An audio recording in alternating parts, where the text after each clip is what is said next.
But anyway, I want to welcome you all to Critical Connections. We have a couple new faces here today, and our goal is to encourage and enhance critical writing in ceramics.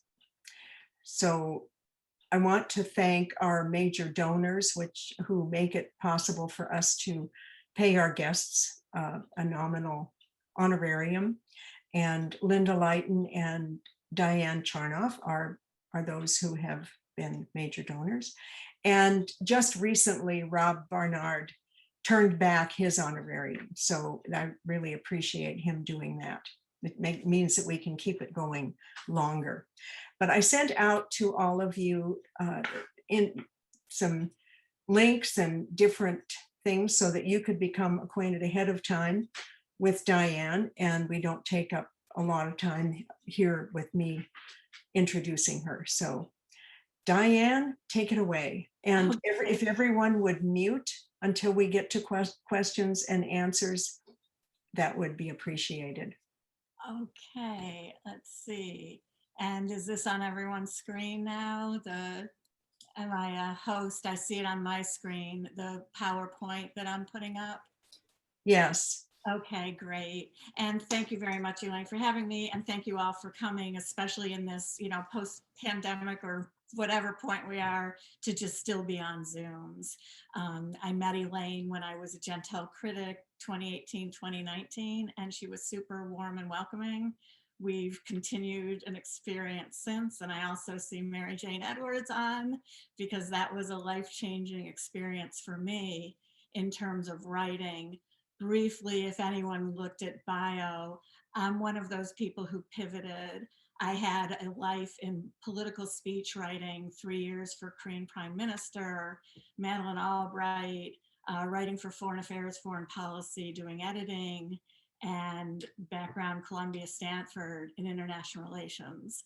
But you'll see that my background is really quite different. It was very arts related, because I grew up in Michigan, minutes from Cranbrook. So what I want to do today, and it's to tell this story visually about being a mentor, being part of a board and a magazine that collaborated to find university students who wanted to become art critics.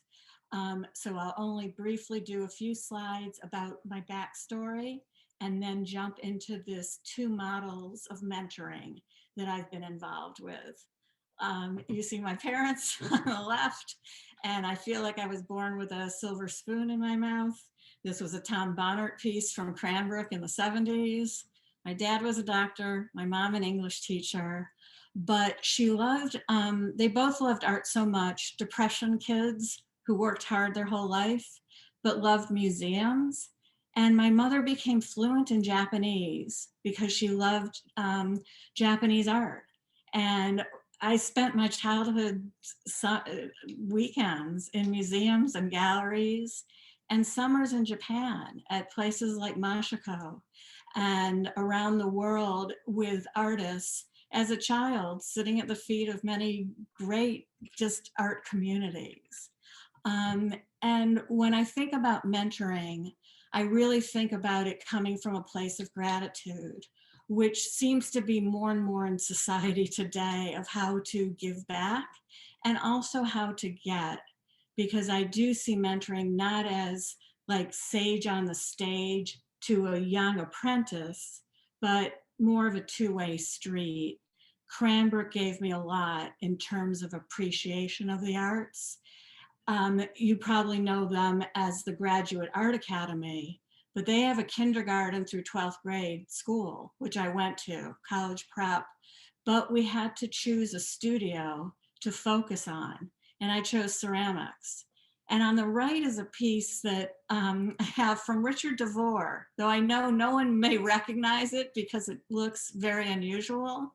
Really early work that was that he'd sold at malls in the early 70s.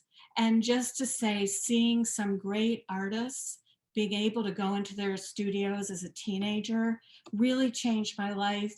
And although I wasn't interviewing or writing about them at the time, it really grew me as a writer.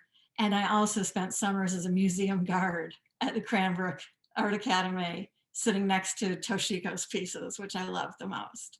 This is just quickly that my background was international trade and affairs.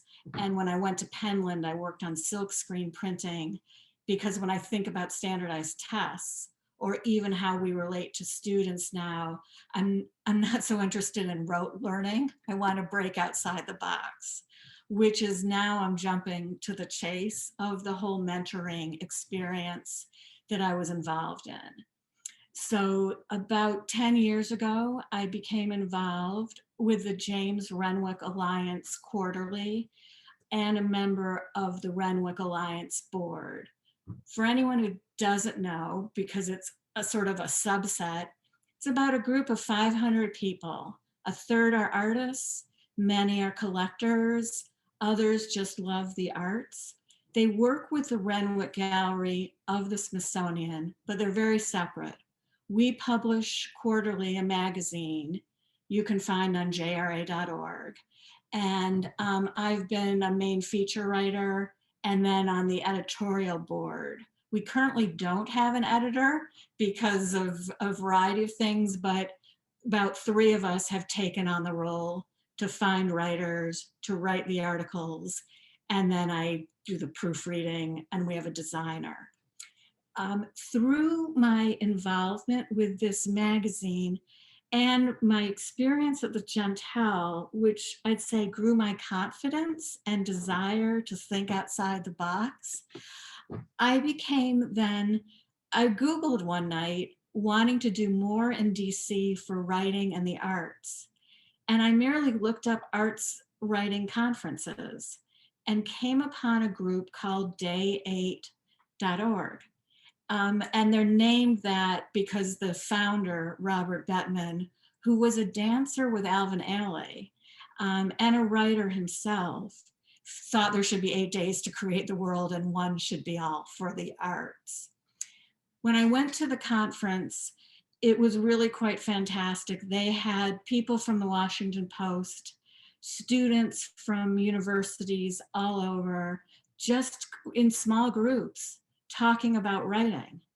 And they started this fellowship, an arts writing fellowship, which I'll send out the info to you later on, because it could be a model in terms of language of who they're looking for, how they pay $75 to $200 for brief articles, but they partner with multiple magazines and newspapers in DC. And I made a proposal to the Renwick board that we take on a writing fellow, which was approved. And then we found money for that. But other magazines were like Theater Arts, DC Tag magazine, the DC Line. And each student is assigned to a mentor at the magazine. And they check in every 2 or 3 weeks and are assigned a story, and it's published. But the students also get together as a group amongst themselves to talk about their experiences. Because what I've seen, although I know we're a ceramics focused writing, like passionate group, in seeking that niche, I've seen I have to look broadly for who's writing on the arts in general. Young movie reviewers, and I shouldn't just say young, emerging at any age. People who are doing art criticism, looking critically at book reviews, at theater, dance, pop-ups, broadly in the field. Some have a subset interest in ceramics.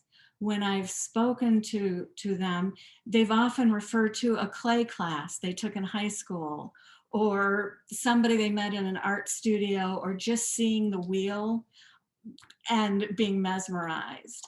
And kind of this concept to me is how to grow the next generation or new people in the field of writing. And the reason I have the jazz tile up by Doug Spalding is I see this not as classical music, but kind of like Steve Lee's piece, breaking out of tradition to find new ways to attract writers to the field, because it goes hand in hand with attracting audience. We can all be writing the most wonderful things, and I respect everybody here and who's come, and I've read the books you've written and the magazines you've edited, and I admire all of that. Part of me has a marketing gene or a desire to proselytize and spread the word. So I think of the how in mentoring. And one of the criteria for selecting writers for this writing fellowship was that they might have a social media presence. So just like now when the question came, how do we promote the YouTube? That having people that already have some followers, helpful. And I don't mean to keep up the grammar police too long. I'm merely saying here, in getting feedback from the students, some did not feel comfortable in their writing skills. I was a judge for selecting writers, and there were typos. There was some problems with grammar. I am a stickler in a way, but I've learned to bend a bit. I see that the AP style book is on its 55th edition. My kids are always reminding me about the changes that come into things I think are written in stone, about where a hyphen is used. So I've learned to be a little forgiving, that one can fix the typos, but if you find the people who have a passion for the arts, that the mentorship can go in a sense both ways, that the traditional mentor / master can be taught how to promote the world of writing. And that also, when I think about growing audience, I think about their speakers bureaus. NPR may be looking for someone and they go, they have their contacts. But I imagine, what about the writers bureaus? What about mentoring bureaus, which maybe international art critics groups do? But having a one-stop shopping, in a sense, of art, a space we could go to find. And so Kit Paulson's That's a Glass Eye piece is just a reminder to me to search about and think carefully. I often go to Penland. I'm new on their board as of this month. Cynthia Bringle is somebody I admire, and I watch how she takes people under her wing, totally new to the world of ceramics. I mean, she's such a master, but she also is so encouraging of growing people in the ceramic field. And I see the great passion among all of us in these conversations to grow this field of writing, to keep it alive. So I also think about people like Ben Carter and his Tales of the Red Clay Rambler podcasts. And although it's the spoken word, given the both, diversity of ways people take in information, I would hope to grow connections with podcasts focused on clay. The transcripts are published, like that those could also become magazines. It's like a reverse engineering of the spoken word.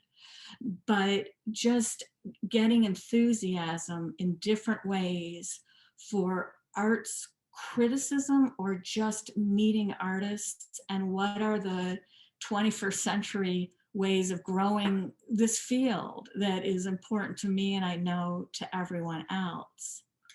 The second and last model that I'll mention is through my connection with the Center for Craft in Asheville, North Carolina. I became involved with Wingate grants. I was actually asked to be on a board to select artists during the pandemic to receive money. But there's another part of the James Renwick Alliance called the Distinguished Artist Series. We've brought in people like Chris Anteman to give demonstrations and then lectures at the Smithsonian. And the way these two groups overlapped is that JRA and the Center for Craft are doing a mentorship program of craft artists in ceramics, textile, wood, and glass. But there was sort of a tricky issue with the concept or just the language of the word mentor and mentee. In canvassing some recipients of awards, they were younger people who were called mentees, said and maybe they were in their 30s, that wasn't a word that worked on their CVs very well. And just to be mindful, they were saying, of that sage on stage versus emerging. So the term fellows, emerged, and it was encore fellows that people were coming back to share wisdom. And I don't want to harp on language, except we all care about words. So I just raise that as an issue. I also raise just one legal issue that I've come to see on 4 nonprofits I'm involved with. Each one has either in the midst of a lawsuit, or not all of them, but some of the very smaller groups sued by volunteers when things went awry. So just to be mindful of putting everything in writing of what expectations are, what promises are. And yeah, that was sort of a bummer of a note, and just that issue of almost like in internships, the new IRS rulings, or that you can't displace other workers with lower paid, in a sense, fellows or interns. And so I often find in groups having legal counsel, that in Washington, we have like Washington Lawyers for the Arts that do pro bono work for nonprofits and magazines. Never a bad idea, just talking of nuts and bolts, to just have some of that at hand, so aware of changes in the landscape of hiring, diversity, and clarity. Lastly, I recently attended at Marymount University a conference where interns presented what their opinions were of those who had hired them in different fields. Universally, it was a positive experience. But the one thing I did note and ask specifically about writing kind of connections, internships, was the issue of time management.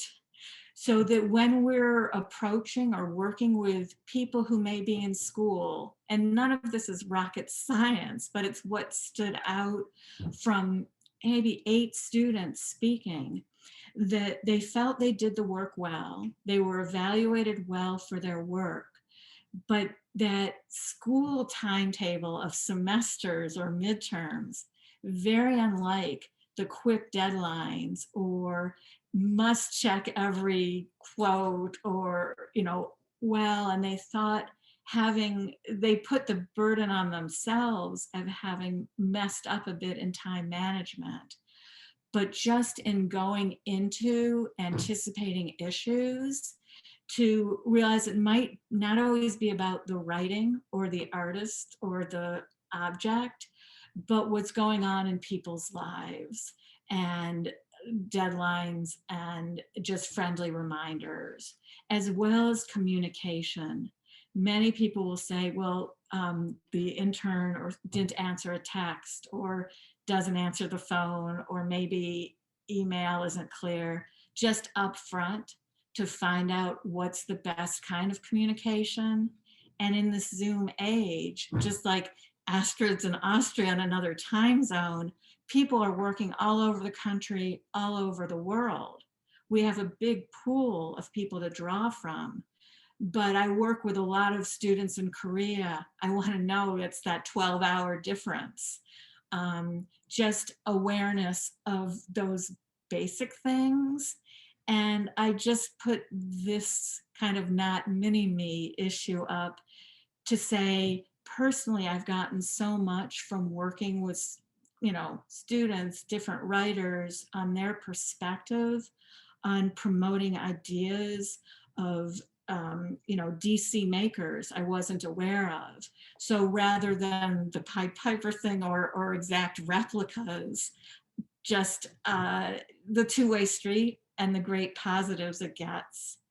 And this is merely a plug for both an artist I highly admire, Shea Bishop, ceramic artists. Those are individual porcelain tiles he's hand sewn onto, he calls it the waistcoat of earthly delights, up now in Penland Gallery. And he's made Western wear, given that Mary Jane and Elaine are out West, and I kind of got introduced to the cowboy scene. But he takes it in a new direction as kind of gender bending cowboy 2.0, though also looking at Native American floral motifs as he works them into his slip cast hats and his ceramic sewn wear. He even has sewn his own bathing suit of porcelain pieces that he actually wears all of these. And these chaps, they're images of him on horseback riding with. So as we both look for writers, and to Elaine's email earlier about artists promoting themselves in this space, I just wanted to give a moment to people like Janine Marchand at Penland. And then that may not be recognizable as a Kurt Weiser piece, but he made that at 27 at Cranbrook. And when I showed him in his studio a few years ago, he had forgotten that's what his work used to look like. And then basically, I just really want to say thanks for listening. I hope I haven't made you yawn too much. My small ceramic snuff collection of candle snuffs is to say I don't want the light to go out on letters and writing, and just want to have plenty of time to hear others and hear ideas. And I just want to kickstart the concept, how do we keep this field alive, and different ways to think about it. So Great. Thank you, Diane. That was great. I have all kinds of questions, but I want to open this up to those in attendance and see. I'm really interested in this mentorship idea. Questions from you out there? If not, I'll throw one out. And these are more housekeeping things, but how long are the mentorships? And where does the money come from to pay for them? So there are 3 different lengths of the mentorships. People apply either for a September, December, a spring, a full year. They're asked to give articles basically once a month. And as I said, they're paid $75 to $200 from the Arts Fellowship. The money comes from grants and from donors, just as like this group is seeking donors. So that concept of young writers or writers to this field, I think their language can also be harnessed to seek grants. I highly recommend Creative Capital in New York has a fair amount of free Zooms or very low cost and very good Zooms on practical things for nonprofits in terms of fundraising, grant finding. So yeah, it is that constant scramble for money, or making appeals to the boards of different groups for discretionary funds. Because when those organizations are seeking their own grants, it's to their benefit to say, we have diverse group of, we have this new program we've initiated. Mm-hmm. So it's a two-way benefit. The organization gives money, they've brought new people into community, and so they can get more money from outside sources. Mm-hmm. Okay. So the actual structure then of the mentorship is that these Encore Fellows would write articles during their mentorship, and then they are assigned to one staff member, the editor. How does that function? An editor, for instance, there's a magazine or a newspaper called DC Line. The editor was on Day 8's board. He was part of the selection process, but then he would pick within the newspaper or the DC Theater Scene magazine. The heads usually pick someone on staff to mentor. Sometimes they take it on themselves, that they're so impressed with a student.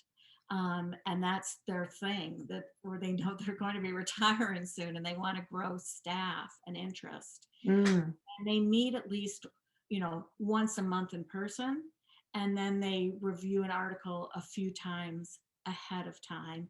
And that this has been through both a contest that was run and publicized in local papers. We have City Paper, which has a demographic of, DC based, probably 18 to kind of 28 group, and it's advertised there.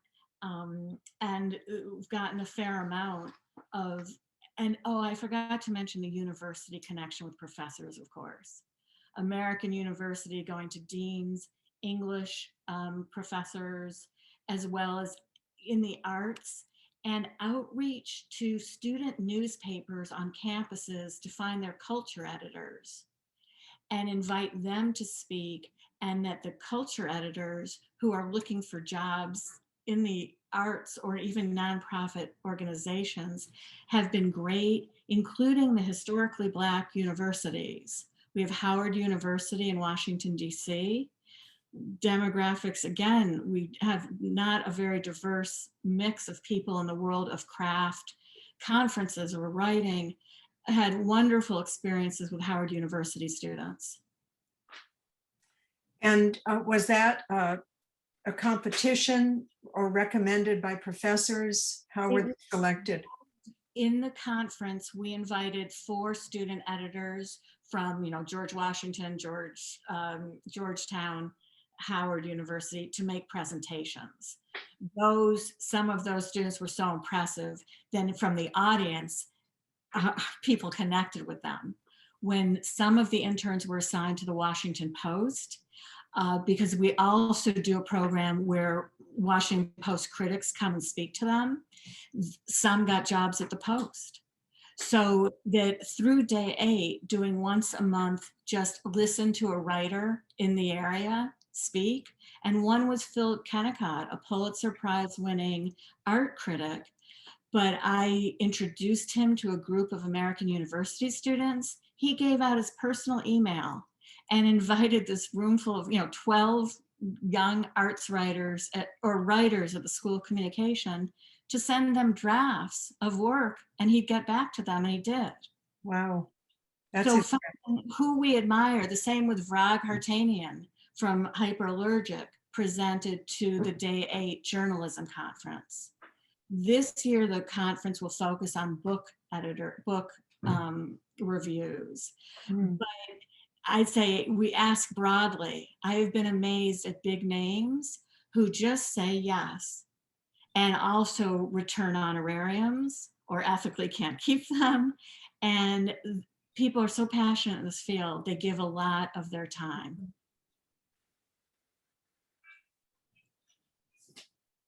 And I'm seeing from Astrid a question, but I'm not, can you read, how do you enlarge the visibility of the art magazines? I mean, I don't bring that up broadly, but it's a great question. That's where I turn to social media.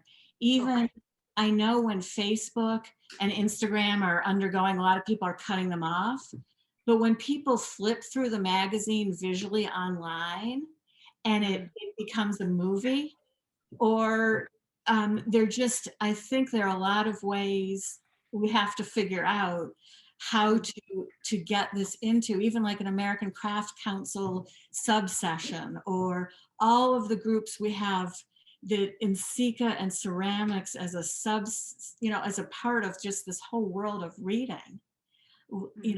Even places like AAA Magazine, believe it or not, want to focus going to the galleries, or Delta Magazine United, approach them, and there's interest on featuring galleries around the country and writing. So although I have like an academic heart and about 10,000 books in this house, I look pretty much broadly, what are people reading, or where or how, kind of the everything. Thank you. I wanted to ask, thank you so much, Diana. It's a fabulous program, and anything that can improve reading and writing on the younger generation is certainly looked upon with great admiration. I wanted to ask you, many times when we're reading an article, we take into consideration the stance or the stand of the writer, what their background is, what insight they're bringing into the writing. And I find this fascinating because we're now speaking of a younger subset of writers here. And so is there a caveat in the introduction or in the little bio about the writer? Because I think we're doing them a disadvantage if we're not, in a sense, introducing the nature of the writer, that they're coming from a certain age and a certain experience, limited or not. And of course, we want their enthusiasm, but if they're writing an article of a review of a gallery for AAA magazine, that's an entirely different set of things. So could you define a little bit more so we get a profile? Do you do a profile of the writer? Yeah. And so that we take a little bit more understanding of where they're coming from? That's an excellent question, and I do want to clarify that it's very separate when I merely threw out, AAA or United as possibilities down the road to spread the word. These young writers, and they are at this point all young, there is a short bio, and it's required that every publication notes that they're fellows of this Day 8 program, that they're part of this mentorship program. So it's, not necessarily the polished professional, though for the writing to make it into these magazines, it's not that the standards have been lowered. So, Right. and if they are unaware of, it is someone who's interested in theater, who's reviewing theater, or someone who has gone to museums, they might not be experts in the ceramic field, but it is also incumbent on the mentor to give them background reading as if it's a professor in class. If they're talking about abstract, ceramics, and they don't know Vulcus or something, that there's some teaching involved, that it's not just give us an opinion and we'll fly with it, but both the caveat of who is the person and some, you need mentors who are willing to go above and beyond. Okay, so that's the background that you didn't fill us in on, that they have a reading list and they're not, that they're given some historical perspective. Yeah. One of the great programs that NPR does is a program called Radio Rookies. I don't know whether it's around the country, but it's a mentoring program for those people who are in the radio. And quite frankly, some of the stories that they share from their perspective of being a 15-year-old have been just illuminating, charming, coming from their mindset. So, I think that's what you're after. And of course, that's a great, it really is a stepping stone for their future. Just like when you stepped into the first clay studio and how you got changed, like we all have that story. But thank you, Diane. I think it's a very illuminating, and I'm glad to see programs like this. We who are college teachers, we've had this experience for a long time because we often, even though we're training artists, we're also training artists who have to write their statements and their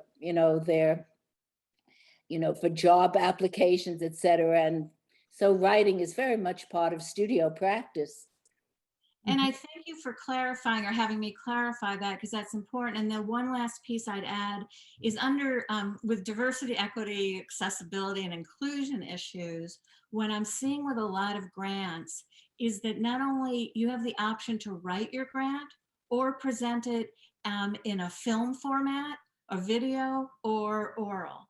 And so potentially even if 10% of what might be mentored might be a film, a talking head review from one of these emerging artists, getting these critiques out in other formats can also bring in new audience. So just, I should have mentioned DEAI issues, which are across the board, and how they're changing the nature of, well, the arts, both in terms of magazines I'm involved in and a lot of the nonprofits. You know, I did some research on comparing the value and worth of Dale Chihuly's work and comparing it in price to that of Robert Arneson. Robert Arneson's publications were often in sociology magazines. The people outside of the field were analyzing it. And his prices were much lower than Chihuly, but Chihuly really put glass on the map. And one thing that he did was to get articles in the airline magazines. Oh, I didn't know that. Interesting. And his publications were in Gold Coast magazine, and he was playing to the patrons, not to other glass people. And he really put it on the map. So what popped into my mind was a great article that might bring awareness just to ceramics might be on, Judy, your Ceramics World Destinations program. If those patrons sitting in the airlines, if they ever put the magazines back in the racks and the airplanes, that could really give ceramics a greater audience if that website were out there, that link. Well, you're absolutely right on the right tack. I'm now working on the next phase of Ceramic World Destinations, and I'm hiring young mentors. I have just hired like a 14 or 15 neighbors in the street, down the street. And I said, I want you to just look at this website and peruse the world of ceramics. Pakistan, Iran, go to Mexico, go to cultural institutions. And what would you write for a travel magazine? And so, I've just, in fact, picked this up. Great. And you're absolutely right. I'm doing travel, travel agencies, travel magazines. It's sort of like the Baudin of food, going to do it for ceramics, because it's really going to put ceramics on the map if I get it out into unknown, unnecessary, the usual places. That's the same thing, Diane. What you're doing is that you're getting the word out beyond the usual suspects, And in fact, Elaine, one of the things I was going to speak to you about, which is a consortium of magazines that take ceramic writing, that would take it outside of our known. This young kid said to me, well, what are the magazines in your field? And I said, like really in the world, what are they, 15, maybe magazines for ceramics in the world. But when I was involved with ICMEA, which is the International Ceramics Magazine Editors Association, right, there were 50. Really? And now? Yes. I don't know. That was 10 years ago. Well, okay. All right, so let's say they're 50, but imagine if we were do all of the now online magazines.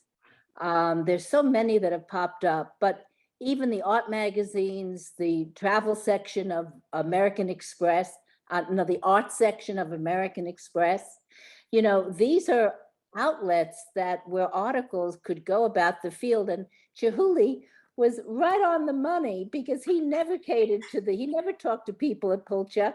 He only went to the collectors and to the writers. Yeah. You know, he was a publicist and honest and could care less. Yeah. That's the issue, right? That's right.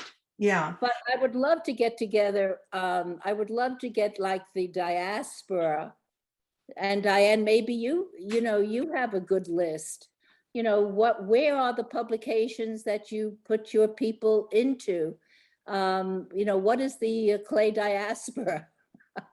No, I think it's interesting. And I also highly recommend the Smithsonian does free lectures, and they brought in Roberta Smith on art criticism.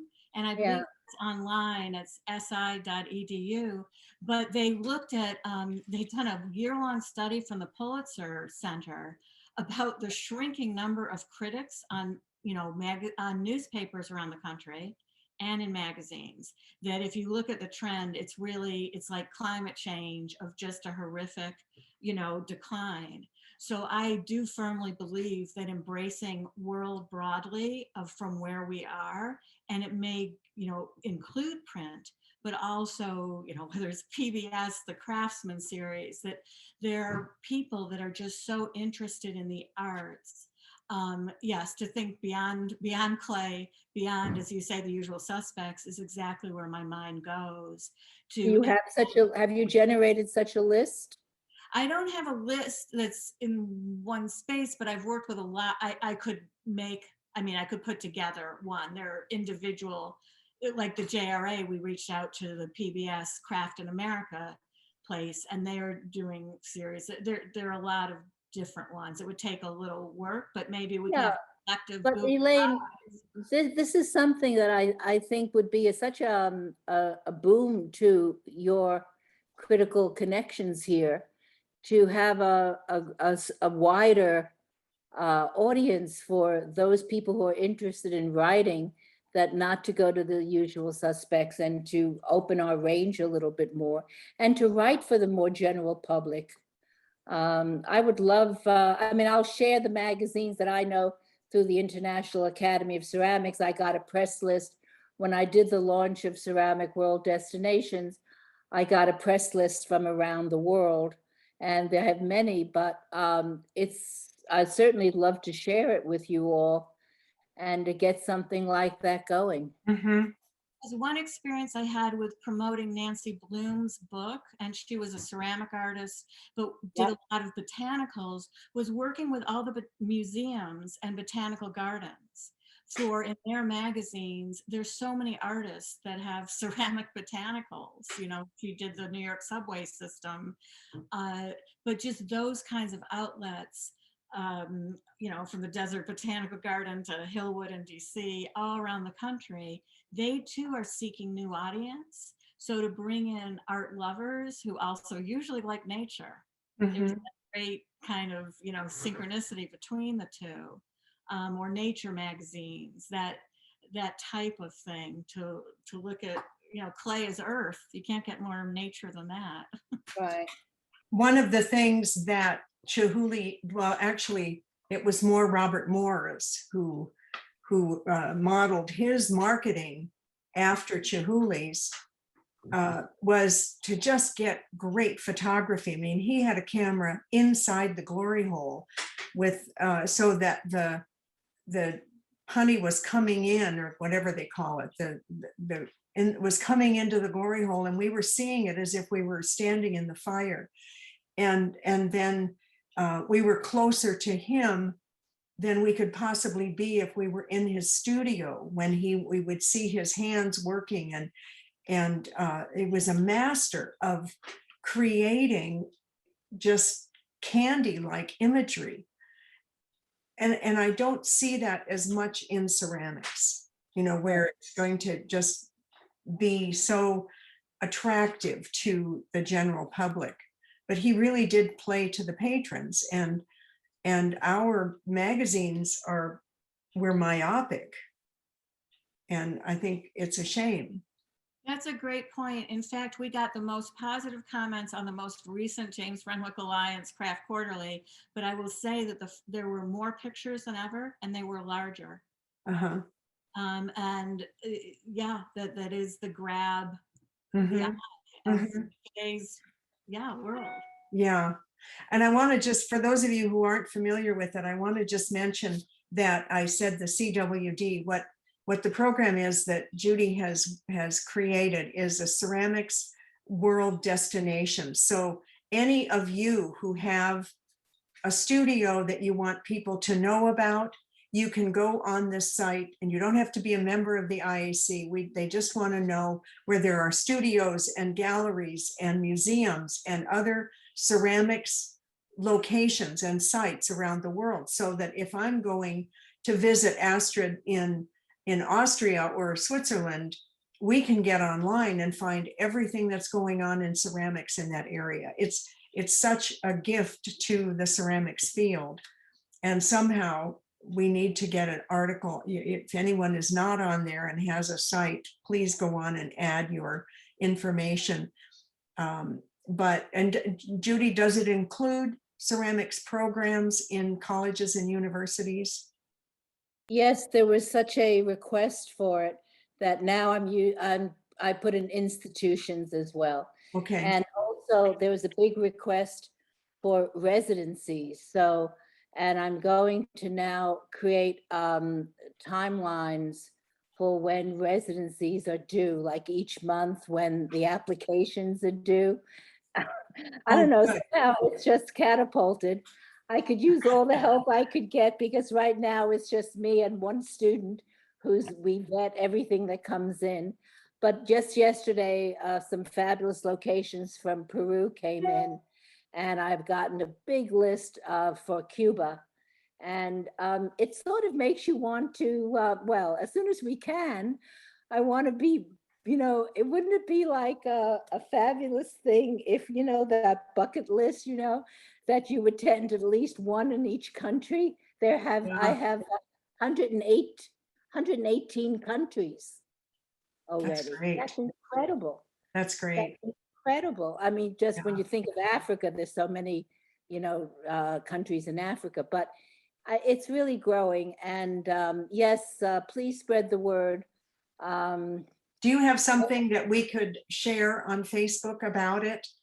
And then is there something in the works to write an article about it, so that maybe could even go to American Craft or someone with a broader audience?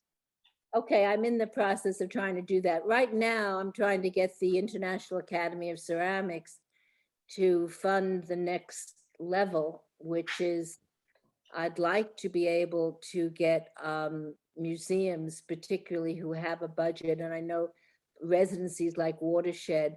I mean, this is a dedicated audience who loves clay around the world. And so they're looking, they're thinking that it's really better even than Facebook, because in Facebook you have every type of interest.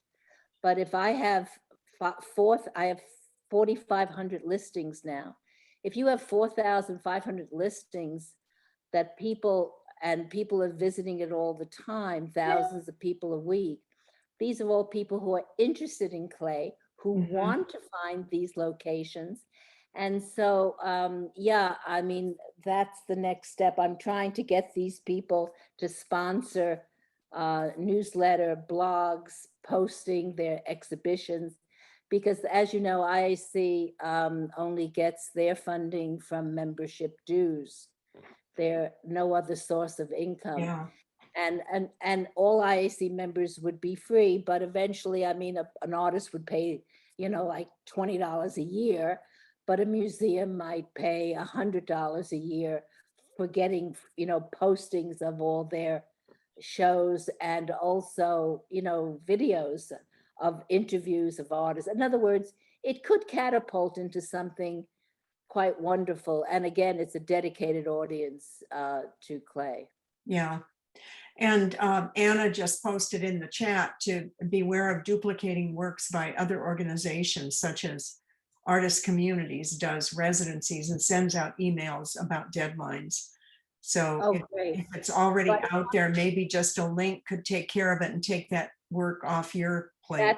That's a very good idea. Thanks, Anna. I don't want to go that route and make extra money for my, and extra work for myself. I just really want to keep adding destinations and World Heritage sites where IAC is UNESCO based, you know, we're an NGO. And so I want to also post opportunities in the world for places to go to maintain cultural heritage sites. Yeah, good. Anyway, I haven't had a chance to finish this, but when you mentioned the 50 members, I remember though, that was the conference and the writers conference that Ichi put together. Is that correct? The International Ceramic Magazine Editors Association. Right. Yes, it is. So there must be, you must have a members list, right? It's smaller than what the total is throughout the world. And I'm not active in it anymore. I'm an honorary member, but I haven't had communication with them for quite a while.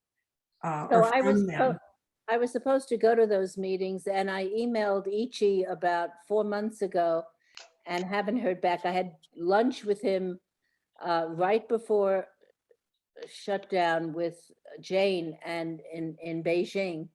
And then he wasn't too well, but I haven't heard back from him. I just wondered, any of you, Anna, have you been in touch with him? Yes, as a matter of fact, we were talking about him, and I, you know, every so often, but I get in touch with him and he responds quickly to WeChat. Oh, okay. So if you're not on it, if you want to send me what you would like Ichi to see, I can WeChat it to him. Okay, no, I do WeChat, but there's too many things to look at all the time, so I don't check it very often. I only look at the chats, and that's, I only have a handful of those. So it would be constructive. It would be constructive for us to have a comprehensive list of what publications are out there. So I'm going to share mine, and I'd love to see whatever was left over from that group. And let's put together a list, because it will only help Diana even as well. And Diane, if you can add to it too, so that we get sort of like a consortium of lists like this, it would help a lot, because the different levels of writing for each of these magazines. Yeah. Yes.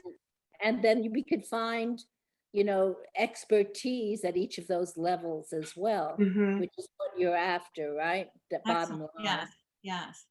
And the advent of the digital world has put some under, the logbook is no longer being published. Studio Potter has gone virtual completely. So I don't know what's changed out there in the world.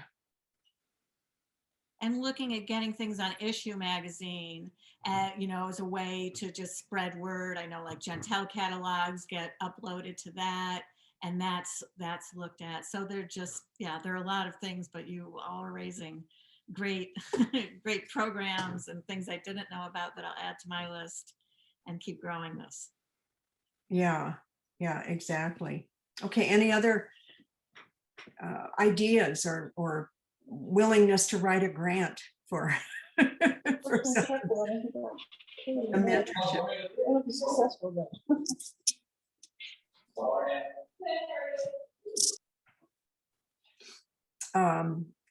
Yeah, I'm not a grant writer. I wrote one and it was turned down, but I know that's not a reason to quit, but I could certainly use some help if we wanted to look at the potential to encourage mentorships with ceramics magazines, with editors who are willing to do so.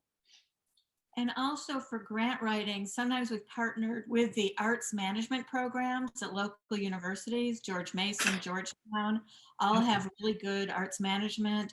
And at American University, they have a curatorial studies program. And those students getting their master's in curatorial studies, typically good writers that are aware of things in the field. So rather than just writers for articles, that looking broadly around, you know, the country and speaking to, you know, universities in Wyoming, et cetera, that may have an arts management or even business management for nonprofits that they could get credit for rather than being paid and getting to know the professor or a dean. Mm-hmm. One way to go. That's interesting thought. Thank you. Anybody else?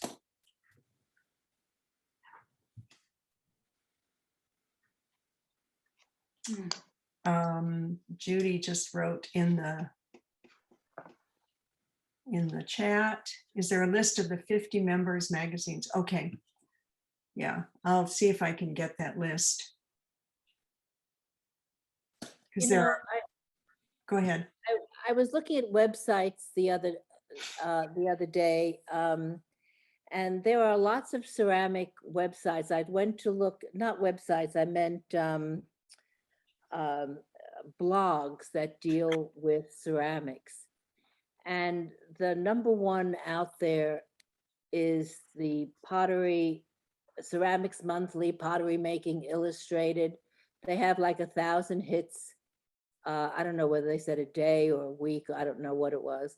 And then as you go down the line, there's the C File that gets 72 hits or whatever. You can find all these statistics online.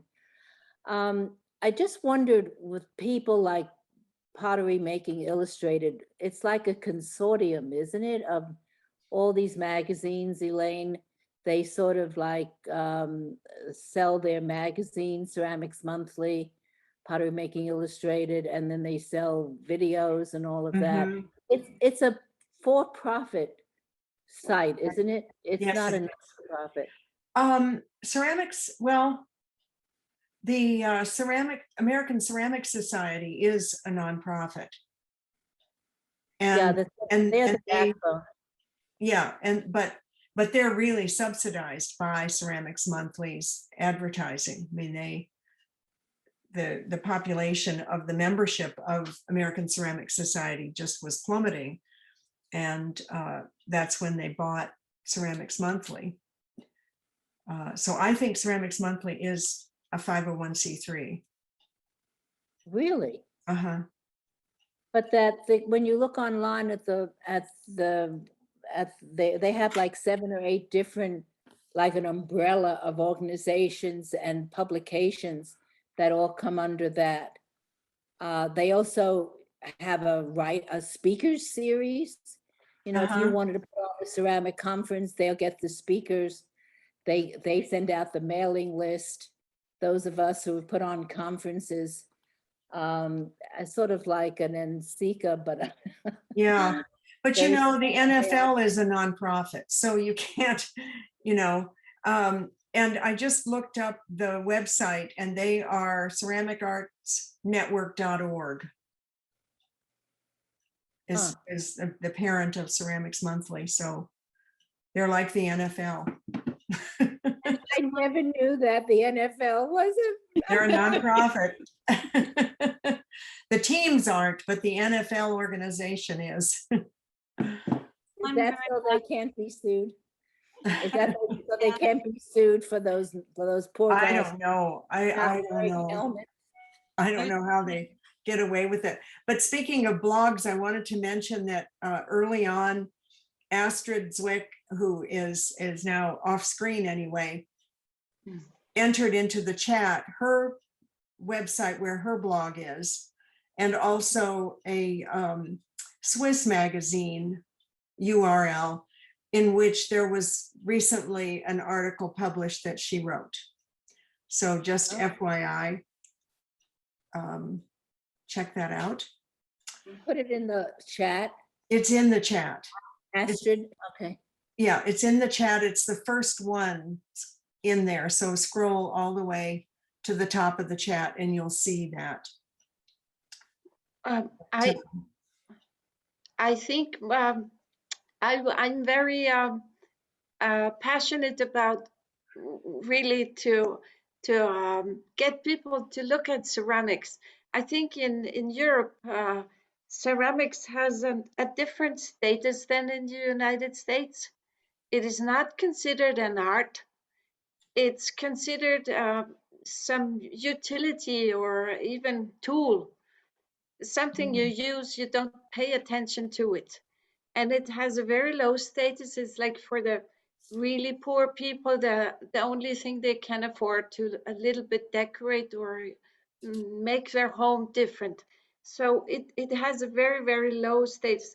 I too come from the art background, and I grew up with an architect father, artists coming in and out of the house. That's my world, and I want to get more recognition of the art behind the ceramics and the knowledge, and nobody knows about it. So I tried desperately to write, to post things on Instagram and all these. I'm not a digital native, and most well, so I'm really interested in how can I get this unknown or forgotten thing elevated into the art world, like you do it in the United States. You have grants, you have magazines. In Switzerland, we have nothing. That we have for 5 years we have been doing a market, open air market, and people don't buy it. People just can't. They start to go there and they start to wonder, oh, this is ceramics. So this is really opening up a door, and you cannot compare with European with American standards. I would like to get them into Europe a little bit, or well, yeah, not all Europe, but the environment that I know, yes. Yeah. So all this is really, really helpful, and I hope I can take most of what you have already done, like the pioneer work you do, and maybe go to newspapers. I don't know, talk to journalists and radio people. So and then get them to look at the stuff. And as you said, probably just have somebody write, give them an object and tell them to write about, for example.